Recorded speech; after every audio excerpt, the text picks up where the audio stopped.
Hello मित्रों, आज हम लोग एक पेपर को लेकर आए हैं जो कि टीजीटी विज्ञान का 2013 का पूछा गया प्रश्न पत्र है। टीजीटी और पीजीटी की परीक्षाओं की घोषणा कभी भी हो सकती है, इसलिए आपको चाहिए कि अभी से ही तैयारी में पूरी तरह से लग जाएं और कौन कौन सी किताबों को पढ़ना है, क्या करना है, क्या नहीं करना है, ये हमने पिछले वीडियो में अपनी बातों को शेयर किया था। चूँकि इस बार जो वैकेंसियां हैं वो बहुत ही ज़्यादा आएंगी, जिनकी भरने की पूरी संभावना इस जुलाई 2021 के सत्र में है। तो आपको तैयारी करनी ही करनी है और इसलिए आज हम लोग इस पेपर को लेकर आए हैं और यह टीजीटी 2013 का विज्ञान का प्रश्न पत्र है और आज इसी प्रश्न पत्र में पूछे गए क्वेश्चंस पर हम लोग चर्चा करेंगे। क्योंकि मेरा व्यक्तिगत जो विषय है वह साइंस यानी कि फिज़िक्स है और टीजीटी साइंस कई बार मैंने क्वालिफाई किया है और वर्तमान में पीजीटी फिजिक्स पर एमजीएस इंटर कॉलेज में कार्यरत हूँ। तो इसलिए अपने अनुभवों को मैं शेयर कर रहा हूँ। आप उससे जो भी लाभ ले पाएँ वो अच्छा रहेगा। तो ये प्रश्न पत्र टीजीटी विज्ञान का 2013 की वैकेंसी थी ये, और यह प्रश्न पत्र जो है ये 8 फरवरी 2015 को हुआ था और इसका रिज़ल्ट जो आया था वो 11 अगस्त 2016 को आया था। रिटन का एग्ज़ाम था, तो ये भी क्वालिफाई हुआ था मेरा। तो इंटरव्यू हमने नहीं दिया, इसके पहले ही हमारा पीजीटी हो गया था। तो इस प्रश्न पत्र में क्या क्या चीज़ें हैं, किस तरह का पैटर्न है, इसको थोड़ा से पकड़ने का हम लोग प्रयास करेंगे और इसी आधार पर अपनी तैयारी का शुरुआत करेंगे। तो चलते हैं अपने प्रश्न पत्र की ओर।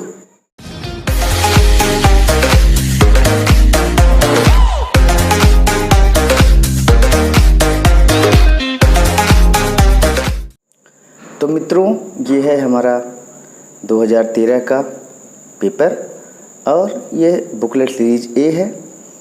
इस प्रश्न पत्र में टीजीटी विज्ञान के कौन कौन से प्रश्न आए हैं इनको हम देखने अब चल रहे हैं। एक एक करके इन प्रश्नों को हम लोग देखेंगे और प्रश्नों का स्तर जानेंगे और हल करने का प्रयास भी करेंगे। तो पहला प्रश्न देखिए, पूछा गया है 1 न्यूटन कितने डाइन के बराबर है। तो ये आप लोग जानते हैं 1 न्यूटन 10⁵ डाइन के बराबर है। इसी तरह से lambda V, lambda X, lambda M दृश्य प्रकाश या किरणें और सूक्ष्म तरंगों की तरंग लंबाइयाँ हैं। तो ये लंबाइयाँ किस क्रम में हैं इनको आप लोग क्रम से लगा सकते हैं। इनकी तरंग दैर्ध्य का जो घटता क्रम है वो हम बोल दे रहे हैं, आप लोग इसको एडजस्ट कर लीजिएगा। पहला सबसे लंबी वेवलेंथ रेडियो वेव, इसके बाद माइक्रोवेव, इसके बाद इंफ्रारेड यानी कि अवरक्त किरणें, अवरक्त किरणों के बाद आता है दृश्य प्रकाश, दृश्य प्रकाश के बाद पराबैंगनी, पराबैंगनी के बाद एक्स-रे, एक्स-रे के बाद गामा रे। ये तरंग दैर्ध्यों के घटते क्रम में विद्युत चुंबकीय तरंगे हैं, आप इनको कर सकते हैं। इसके बाद देखिए, ये तो फिलहाल केमिस्ट्री का है, आज हम लोग केवल फिजिक्स पर चर्चा करेंगे क्योंकि मेरा मूल विषय फिजिक्स है। फोटॉन के गतिक द्रव्यमान का सूत्र जो होता है वह क्या होता है, या चपान लैम्डा सी होता है। इसको हमने हल किया हुआ है, आप देख लें। बंध कोण पूछा गया है, फिलहाल यह केमिस्ट्री का पेपर है। प्रवर्धक यंत्र क्या है, प्रवर्धक यंत्र डायोड, प्रतिरोध, धारिता और ट्रांजिस्टर। तो हम लोग जानते हैं कि एम्पलीफायर का काम ट्रांजिस्टर करता है। तो यह प्रश्न है, पूछा गया है 1 मीटर किस चीज़ के तुल्य है। तो 1 मीटर में जो एंगस्ट्राम होता है वो क्या होता है, 10⁻10 के बराबर होता है। ये हम लोग जानेंगे, क्योंकि 1 एंगस्ट्राम 10⁻10 मीटर है तो 1 मीटर 10⁻+10 एंगस्ट्राम के बराबर होगा। ठीक है ना। आगे ये 11वां प्रश्न है कि एक ऐसा धातु जिसमें लोहा तैर सकता है, तो जाहिर सी बात है सबसे ज़्यादा घनत्व पारे का होता है, तो पारे में वो तैर सकता है। SI पद्धति में गुरुत्वाकर्षण नियतांक का जो मात्रक है वह क्या है? तो SI पद्धति में गुरुत्वाकर्षण नियतांक का मात्रक हम लोग जानते हैं न्यूटन मीटर स्क्वायर प्रति किलोग्राम स्क्वायर। इसमें जो भी सब सही होगा वो ठीक होगा, बी वाला ठीक होगा। अपने गलनांक पर बर्फ़ का पिघलना, इसमें जो लगा है वो गलत है। यह समतापी प्रक्रम है, जब तक बर्फ़ पिघलती है तब तक बर्फ़ का ताप या जो भी पानी बनता है उसका ताप स्थिर रहता है, ठीक है ना। कौन सा आयन रंगहीन है? केमिस्ट्री का है। तो प्लांक की परिकल्पना के अनुसार ऊर्जा का उत्सर्जन अथवा शोषण होता है, तो ये है HNU के पूर्ण गुणज के रूप में, तो बी सही है, ठीक है ना।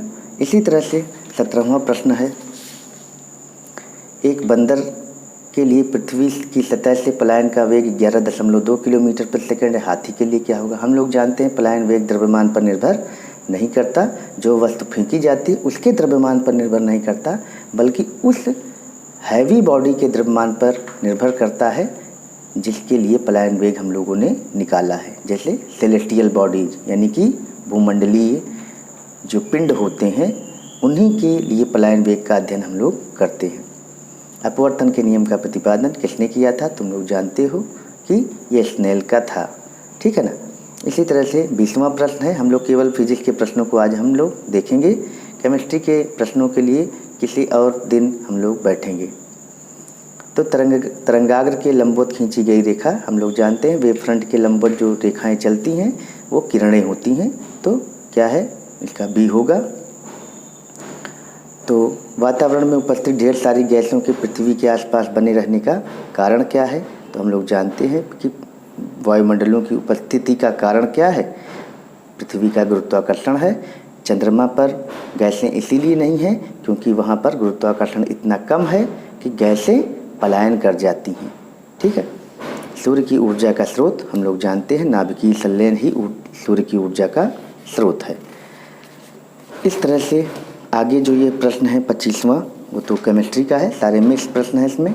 26वां प्रश्न है, गुरुत्वाकर्षण के नियमों के अनुसार किसके बीच गुरुत्वीय बल होता है? गुरुत्वाकर्षण के नियम के अनुसार किसके बीच गुरुत्वीय बल होता है? तो हम लोग जानते हैं कि कोई भी दो द्रव्यमान हो, चाहे सूक्ष्म हो चाहे भारी हो, उनके बीच हमेशा वो बल लगता है, गुरुत्वाकर्षण का ग्रेविटेशनल फोर्स लगता है, और यह पूरे ब्रह्मांड में किन्हीं भी दो पिंडों के या कणों के बीच में लगता है, ठीक। तो आगे हम लोग वैद्युत त्रिध्रुव वेक्टर E और वेक्टर P आघूर्ण वाले द्विध्रुव पर लगने वाला बल आघूर्ण है। वैद्युत क्षेत्र वेक्टर E है और वेक्टर P हम लोग जानते हैं कि वैद्युत द्विध्रुव का आघूर्ण होता है। स्मॉल p दिखाया जाता है, यहाँ कैपिटल P ले लिया गया है, कोई बात नहीं है। तो यहाँ पर तो बल आघूर्ण जो होता है वो टाउ जो होता है वो vector P cross vector E होता है। P के ऊपर एक डॉट लगाया है, उसको हम लोग वेक्टर मान के चलेंगे, तो vector P cross vector E होगा, ठीक। तो यहाँ पे P और E के ऊपर वेक्टर लगना चाहिए, नहीं लगाया है, थोड़ा सा मिसप्रिंट है। आगे हम लोग चलते हैं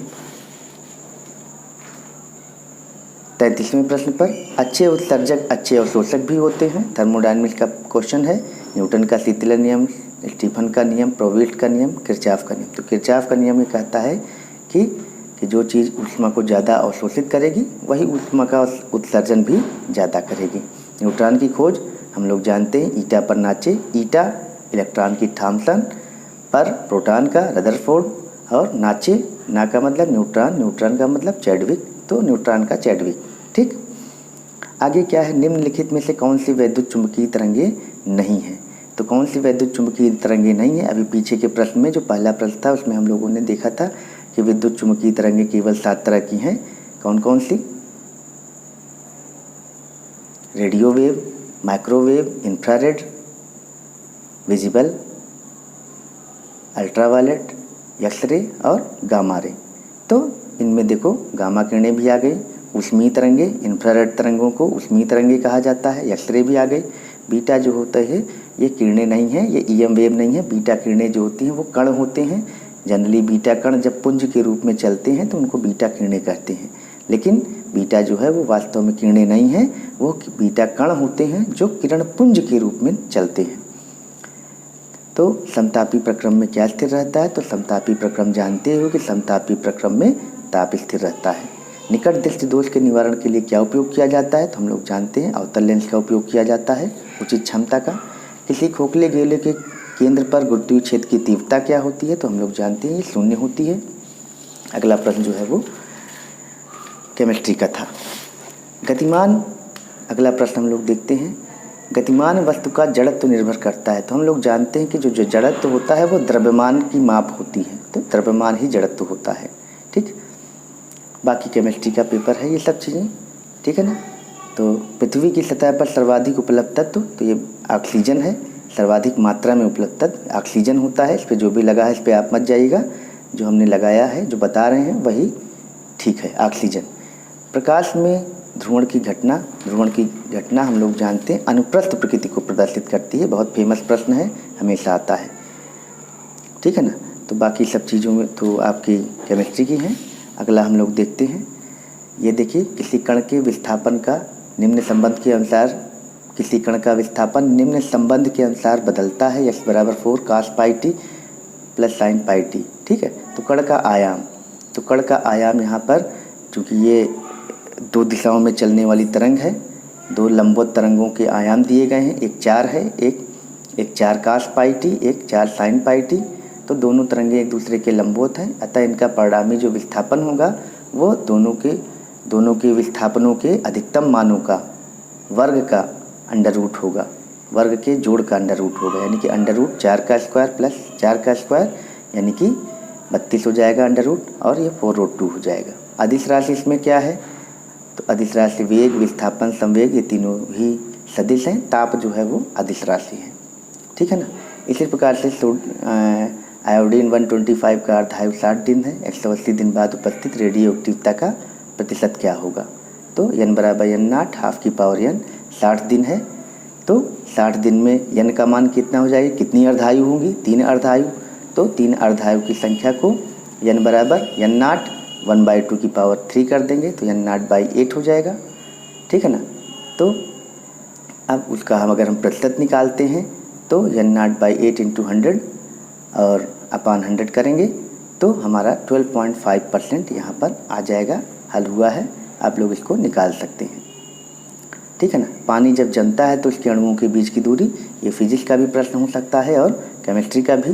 तो पानी जब जमता है तो हम लोग जानते हैं पानी जब जमता है तो उसका आयतन बढ़ जाता है। जब किसी बोतल में पानी को आप भर के जमा दो तो बोतल फैल जाती है। इसका अर्थ है कि पानी के अणुओं के बीच की दूरी बढ़ रही है, ठीक है ना। पृथ्वी की सतह पर एक वस्तु का भार 10 न्यूटन है। चंद्रमा की सतह पर, तो हम लोग जानते हैं कि चंद्रमा की सतह पर जो गुरुत्वीय त्वरण का मान है वो पृथ्वी का 1/6 है।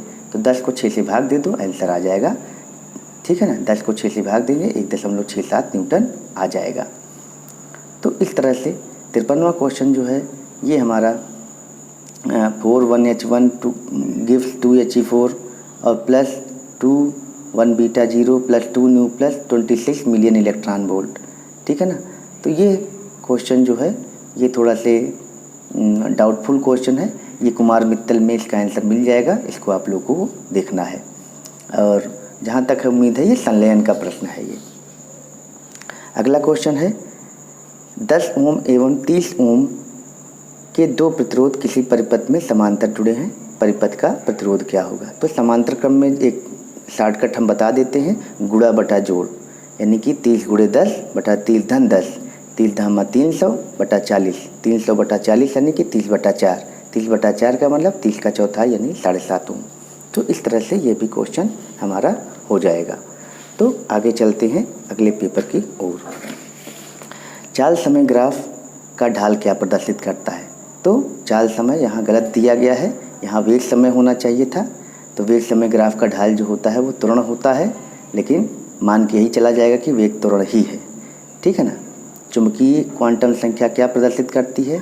तो चुंबकीय क्वांटम संख्या चक्रण को, ओरिएंटेशन को प्रदर्शित करती है, ठीक है। हाइड्रोजन परमाणु की बोहर त्रिज्या क्या है? हाइड्रोजन परमाणु की बोहर त्रिज्या सभी लोग याद कर लो भैया, 0.53 एंगस्ट्रॉम, 0.53 एंगस्ट्रॉम होती है। और उसी को कन्वर्ट करके मीटर में चेक कर लो क्या होता है, 53 यानी कि 529 भी कहा जा सकता है, 0.529 या 0.53। प्रकाश उत्सर्जन के लिए क्या आवश्यक है? प्रकाश उत्सर्जन के लिए आवश्यक है कि आपतित प्रकाश की जो ऊर्जा होनी चाहिए वो कार्यफलन यानी h/0 से बड़ी या बराबर होनी चाहिए। तो बी ऑप्शन सही है, ठीक है ना। 37 डिग्री, तो मनुष्य का सामान्य ताप 37 डिग्री है, कितने के बराबर होता है? सीधे 98.6 हल करके देख लेना, या -32/9 बराबर c/5 आप लगा दोगे, ठीक है ना। आगे देखिए, यहाँ देखो ये क्वेश्चन बहुत बढ़िया है। वेक्टर ए वेक्टर बी के बीच का कोण थीटा हो तब वेक्टर बी क्रॉस से डॉट वेक्टर ए का मान क्या होता है? बहुत आसान क्वेश्चन है, सीधे सीधे जीरो लगा देना है। क्यों? क्योंकि दो वेक्टरों का जो गुणनफल होता है, क्रॉस प्रोडक्ट होता है, वो उन दोनों के परपेंडिकुलर होता है। तो vector B dot vector A का जो प्रोडक्ट होगा, क्रॉस प्रोडक्ट, वो ए के भी परपेंडिकुलर होगा और बी के भी। तो चाहे ए से डॉट कर दो चाहे बी से डॉट कर दो, चूँकि डॉट करोगे तो दोनों के इसके और इसके बीच में 90 डिग्री होगा। तो जब भी दो वेक्टरों के बीच का एंगल 90 डिग्री होता है तो vector A dot vector B बराबर ए बी cos 90 बराबर 0 हो जाता है। तो वेक्टर बी क्रॉस ए का वेक्टर ए से भी डॉट प्रोडक्ट 0 होगा। अगर यहाँ वेक्टर ए की जगह कोई वेक्टर बी कह देता तब भी ये 0 होता। तो ये बहुत इंपॉर्टेंट चीज़ है, ठीक है ना। अगला प्रश्न हम लोग आते हैं। न्यूनतम संभव ताप तुम लोग जानते हो कि वह ताप जिस पे गैसों के अणुओं का वेग शून्य हो जाता है और उनका आयतन शून्य हो जाता है, उसको हम न्यूनतम संभव ताप कहते हैं। और जाहिर सी बात है -273 डिग्री सेल्सियस या 0 केल्विन। तो 0 केल्विन ही या -273 डिग्री सेल्सियस ही न्यूनतम संभव ताप है, मिनिमम पॉसिबल टेम्परेचर है। ग्रही चाल के संबंध में केपलर का एक नियम है। तो केपलर का नियम क्या होता है? r² = t³। तो r² जो है वो t³ के प्रोपोर्शनल होता है। तो पहला वाला ऑप्शन हमारा सही है, ठीक है। r² = t³, पहला वाला विकल्प हमारा सही है, ठीक है ना। तो इस तरह से यहाँ पर लगभग बाकी जो प्रश्न हैं वो केमिस्ट्री के हैं, आप लोग इनको भी देखिएगा। ये क्वेश्चन 73वां है। एक लटकते कालीन को डंडे से पीटने पर उसके धूल के किरण बाहर निकलते हैं, क्या उदाहरण है? तो हम लोग जानते हैं कौन सा, जड़त्व के नियम में लगता है और जड़त्व का नियम न्यूटन के प्रथम नियम में आता है। अगला क्वेश्चन है, एक उत्तल लेंस 25 सेंटीमीटर से 25 सेंटीमीटर दूर स्थित वस्तु का प्रतिबिंब कहाँ बनेगा? एक उत्तल लेंस है, फोकल लेंथ 25 है, 25 सेंटीमीटर, यानी कि 25 सेंटीमीटर पर ही वस्तु रखी है, यानी फोकस पर रखी है। तो जब कोई वस्तु फोकस पर रखी है तो प्रतिबिंब अनंत पर बनता है, आपको मालूम है, ठीक है ना। या फोकल में इलेक्ट्रॉनों की अधिकतम संख्या तुम लोग जानते हो 14 होती है, ठीक है ना। आदर्श गैस की आंतरिक ऊर्जा, आदर्श गैस की इंटरनल एनर्जी जो होती है वो केवल टेम्परेचर पर डिपेंड करती है। Internal energy is the function of temperature only. ये गैसों के अणुगत सिद्धांत का यानी काइनेटिक थ्योरी ऑफ गैसेज का बहुत इंपॉर्टेंट नियम है। E = 3/2 kT, ठीक है ना। तो 1/2 या RT करके आता है, जहाँ डिग्री ऑफ फ्रीडम के रूप में हम लोग एनर्जी को निकालते हैं। फिलहाल आंतरिक ऊर्जा इंटरनल एनर्जी ताप का फलन होता है, ये आपको रट लेना है। आगे क्वेश्चन है, असली तो उसका है। आगे हम लोग देखते हैं 81वां क्वेश्चन जो उसका है। एक मिसाइल पलायन वेग से कम वेग से छोड़ी जाती है, इसकी गतिज ऊर्जा और स्थितिज ऊर्जा का योग। तो कोई भी ऐसी चीज़ जो गुरुत्वाकर्षण के अधीन रहती है यानी कि गुरुत्वीय क्षेत्र में रहती है, उसकी कुल ऊर्जा हमेशा ऋणात्मक होती है। रट लो, याद कर लो।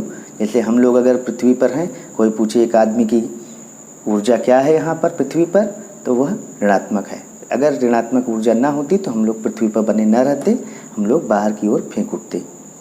1 किलोग्राम भार बराबर होता है, तो 1 किलोग्राम भार जो होती है वो बल की एक और इकाई है, बल का एक और मात्रक है, 9.8 न्यूटन के बराबर होता है। सर्वाधिक वैद्युत ऋणात्मकता, ये सब तो हो गया है इनका, ठीक है ना। एक गोल डिस्क का द्रव्यमान यम है, त्रिज्या r है, व्यास के परितः। तो डिस्क का जो केंद्र के परितः होता है वो होता है m²/2, यहाँ पर m²/4 होगा व्यास के परितः। तो इसमें जो टिक लगा है वो गलत है, m²/4 होगा यहाँ पर। इसमें से रेखीय अणु कौन है, ये सब चीज़ हम लोग देखेंगे। कार्बन डाइऑक्साइड रेखीय अणु होता है, बहुत फेमस प्रश्न है। वीन्स के विस्थापन के अनुसार अधिकतम तरंग दैर्ध्य परम ताप के क्या होता है? तो व्युत्क्रमानुपाती होता है। अधिकतम लैम्डा मैक्स जो होता है वो इन्वर्सली प्रोपोर्शनल टू टेम्परेचर होता है। अल्फा कण और प्रोटॉन का आवेश प्रोटॉन के आवेश का क्या होता है, तो अल्फा कण पर का आवेश प्रोटॉन का दुगना होता है और द्रव्यमान 4 गुना होता है, आपको मालूम है। एक सरल लोलक का आवर्तकाल निर्भर करता है, तो आवर्तकाल का फार्मूला T = 2π√L/g है ना। पिछले हमारे लेक्चर जो हैं विमाओं के, इनको आप ज़रूर देखिए। इनमें ये सारी चीज़ें कम से कम इसमें 5-6 प्रश्न आपको उन विमाओं के क्वेश्चन से मिल जाएंगे जो वो लेक्चर में दिए गए हैं, ठीक है ना। तो T = 2π√L/g। तो यहाँ पे जो 1 लिखा है ये L ही है, ये 1 टाइप में लग रहा है, हम लोग संदेह के आधार पर L लिखेंगे, द्रव्यमान पर निर्भर नहीं करता, ये हम लोग को पता है। आगे देखते हैं। बांध में एकत्रित पानी में ऊर्जा जो होती है, जाहिर सी बात है स्थितिज ऊर्जा होती है। पीएन संधि डायोड बना होता है, जाहिर सी बात है। अर्धचालक हम लोग पढ़े हुए हैं, ठीक है ना। तो किसी वस्तु पर कार्य करने वाला बल बराबर होता है, तो संवेग परिवर्तन की दर न्यूटन का द्वितीय नियम। आगे हम लोग केमिस्ट्री के पेपर हैं, है ना। तो 6 इलेक्ट्रॉन वोल्ट ऊर्जा का इलेक्ट्रॉन हाइड्रोजन परमाणु से टकराता है। तो ये जनरली जो टक्करें होती हैं इलेक्ट्रॉन और परमाणुओं की, वो पूर्णतः प्रत्यास्थ होती हैं, यानी कि इसमें गतिज ऊर्जा और संवेग दोनों ही संरक्षित रहते हैं। ऐसी टक्करें, ऐसे संघट्ट जिनमें गतिज ऊर्जा और रेखीय संवेग दोनों ही संरक्षित रहते हैं, वो पूर्ण प्रत्यास्थ संघट्ट होते हैं। आगे प्रश्नों को हम लोग देख रहे हैं। तो 108, 103 जो है वो अलग प्रश्न है। आवेग का विमीय स्रोत आवेग और संवेग एक ही विमाओं को प्रदर्शित करते हैं, द्रव्यमान गुणे वेग, यानी कि mLT-1, ठीक। एक AMU को पूरी तरह से विनष्ट करने पर हम लोग जानते हैं 931 या 931.5 मिलियन इलेक्ट्रॉन वोल्ट, ये हम लोग को पता है। तो ये सब रटे रटाए प्रश्न हैं। और आगे, किसी तारे का रंग द्योतक है। जब भी कोई तारा अपना रंग बदलता है तो उससे उसके ताप का हम लोग अनुमान करते हैं। यह वीन के विस्थापन नियम से हम लोग देखते हैं। Lambda maximum inversely proportional to T, ठीक। तो जितना, तो तारे का रंग जैसे जैसे बदलेगा वो ताप को प्रदर्शित करेगा, ठीक है ना। तो इस तरह से एक वस्तु जिसका हवा में भार 10 न्यूटन है, जब पूरी तरह डुबोया जाता है तो इसका भार 8 न्यूटन हो जाता है। वस्तु द्वारा विस्थापित द्रव का भार, तो वस्तु का जो भार होगा वो 2 न्यूटन होगा, ठीक है ना। द्रव का भार हटाए गए द्रव के भार के बराबर होता है, तो 2 न्यूटन होगा यहाँ पर। परमाणु का प्रथम प्रारूप दिया गया है। तो परमाणु का जो प्रथम प्रारूप दिया गया था वो J.J. थॉमसन द्वारा दिया गया था, जानते हैं आप लोग। 112वां क्वेश्चन है। किसी कृष्ण पिंड का, यानी कि ब्लैक बॉडी का जो ताप है 300 से बढ़कर 600 होता है। तो 300 से बढ़कर यानी दुगना हो गया है। तो ऊर्जा उत्सर्जन की दर तो E = T⁴ होता है। तो T⁴ किया जाएगा तो ये कई गुना हो गया, 300 का 2 गुना हो गया है, तो 2 का घात 4 गुना हो जाएगा। 2 दूनी 4 दूनी 8 दूनी 16 गुना हो जाएगा। E = T⁴, ये हमारा फार्मूला यहाँ लगेगा, 16 गुना हो जाएगा, ठीक है ना। 3 एक समान 60 वाट 220 वोल्ट के बल्बों को श्रेणी क्रम में 220 वोल्ट से जोड़ा जाता है। इनके द्वारा ली गई शक्ति है। तो ली गई शक्ति कैसे निकालेंगे? P = V² R हम निकालेंगे। 60 वाट के बल्ब हैं तो हर बल्ब का हम पहले रेजिस्टेंस निकाल देंगे P = V² R से। ये रेजिस्टेंस हमने निकाल दिया, हर रेजिस्टेंस जो आ गया वो। और जब 3 बल्बों का रेजिस्टेंस श्रेणी क्रम में है तो तीनों को हम रेजिस्टेंस श्रेणी क्रम में जोड़ दिए। और श्रेणी क्रम में जोड़ने के बाद हम P = V² R लगा दिए। भाई 220 वोल्ट से जोड़े तो 220 का स्क्वायर अपान R नेट, तो टोटल रेजिस्टेंस जो आया था वो 1470 आया था। और ये करके हमने निकाला तो 20 वाट आ गया। ये बहुत ही इंपॉर्टेंट प्रश्न है, ये प्रश्न ज़रूर फंसाता है, इसका प्रैक्टिस आपको कई बार कर लेना है, ठीक है ना। एक तार पर mg भार लटकाने पर तार की लंबाई में L वृद्धि हो जाती है। इस प्रक्रिया में कृत कार्य, तो सब लोग सोचते हैं कि बल गुणे विस्थापन, तो mg × L करके चले आते हैं, जबकि ये प्रत्यास्थता का प्रश्न है। Half into force into length होता है, तो हाफ FL होता है। अपने ही भार द्वारा F भार को लटकाने पर जो लंबाई में वृद्धि L हो, तब किया गया कार्य जो होता है वो स्थितिज ऊर्जा के बराबर होता है, और वह half into F into L होता है, नोट कर लो। हाफ एफ की जगह यहाँ mg है और एल का मतलब लंबाई में वृद्धि है। अगला प्रश्न है विस्थापन विधि में लेंस की दो स्थितियों में प्रतिबिंब की लंबाई क्रमशः 9 और 4 है, तो वस्तु की लंबाई, तो ये √I1 इंटू I2 होता है, √9 गुणे 4 यानी √36 यानी कि 6 सेंटीमीटर ये हो जाएगा। तो ये 118वां प्रश्न था। हम लोग चलते हैं 119वें प्रश्न की ओर। यम द्रव्यमान का पिंड r त्रिज्या के वृत्त में एक समान चाल r से घूम रहा है। पिंड पर अभिकेंद्र के बल का फार्मूला या बराबर mv²/r होता है। प्लांक नियतांक का मान 6.6 × 10⁻34 जूल सेकंड होता है। ये गलत दिया गया है, तो इस ऐसे प्रश्नों को अगर आपको अच्छे है तो आप लोग चैलेंज कर सकते हैं। जूल ना होकर जूल सेकंड होगा, लेकिन अंकित मान को यहाँ पर देखोगे तो 6.63 कहीं लिखा रहेगा, कहीं 625 लिखा रहेगा, कहीं 6.6 लिखा रहेगा, लेकिन 10⁻34 होना चाहिए। तो 6.626 × 10⁻34 जूल सेकंड होता है। सेकंड यहाँ नहीं किसी में लिखा है, गलत है, तो इसको आपको ध्यान में रखना है, ठीक है ना। किसी सरल आवर्त गति का आयाम a है, आवर्तकाल t है, अधिकतम तात्कालिक वेग, तो अधिकतम वेग जो सरल आवर्त गति में होता है v बराबर a ओमेगा होता है। ओमेगा को 2π/t लिख दो, तो v बराबर a 2π/t। तो पहला ऑप्शन हमारा सही है।